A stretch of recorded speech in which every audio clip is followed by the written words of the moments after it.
ಪ್ರೇಮಾಸ್ cooking ಸಾಗಕ್ಕೆ ನಿಮಗೆಲ್ಲರಿಗೂ ಸ್ವಾಗತ. ಈ ದಿವಸ ನಾನು ಅತ್ಯಂತ ಸುಲಭವಾಗಿ ಕಡಿಮೆ ಸಮಯದಲ್ಲಿ ಮಲ್ನಾಡ್ ಸ್ಪೆಷಲ್ ಮಾವಿನಕಾಯಿ ತಂಬುಳಿ ಹೆಂಗೆ ಮಾಡೋದು ಅಂತ ತೋರಿಸ್ತೀನಿ ರೀ.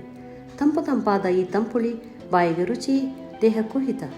ಮೊದಲಿಗೆ ನಾನಿಲ್ಲಿ ಅರ್ಧ ಕಪ್ ಮಾವಿನಕಾಯಿಯನ್ನು ತುರಿದಿಟ್ಕೊಂಡಿದ್ದೇನೆ. ಅದನ್ನು ಈಗ ಒಂದು ಮಿಕ್ಸರ್ ಜಾರಿಗೆ ಹಾಕೊಂಡ್ರಿ.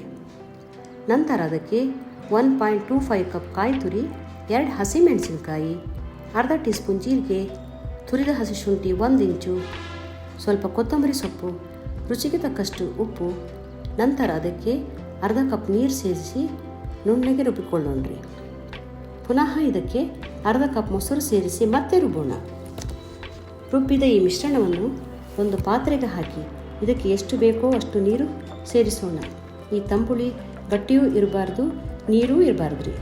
ಹದ ಇದೇ ರೀತಿ ಇರಲಿ. ಈಗ ಇದಕ್ಕೊಂದು ಒಗ್ಗರಣೆ ಕೊಡಬೇಕು.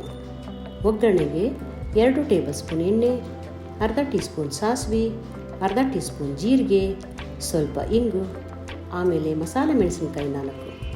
ಈ ಮೆಣಸಿನ್ಕಾಯಿ ಇಲ್ದಿದ್ರೆ ನೀವು ಒಣಮೆಣಸಿನ್ಕಾಯಿಯನ್ನು ಕೂಡ ಹಾಕ್ಬೋದ್ರಿ.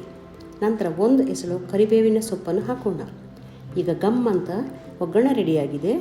ಈ ಒಗ್ಗರಣೆಯನ್ನು ನಾವೀಗ ತಂಬುಳಿಗೆ ಹಾಕೋಣ. ಈಗ ನೋಡ್ರಿ, ತಂಪಾದ ಮಾವಿನಕಾಯಿ ತಂಬುಳಿ ರೆಡಿಯಾಗಿದೆ.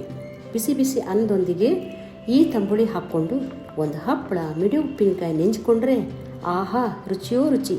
ಈ ಬ್ಯಾಸ್ಗ್ಯಾಗ ಈ ತಂಬುಳಿ ಒಂದು ಸಲ ಮಾಡಿ ಹೆಂಗಾಗಿದೆ ಅಂತ ಕಮೆಂಟ್ ಮಾಡಿರಿ. ವಿಡಿಯೋ ನೋಡಿದ್ದಕ್ಕೆ ಧನ್ಯವಾದಗಳು.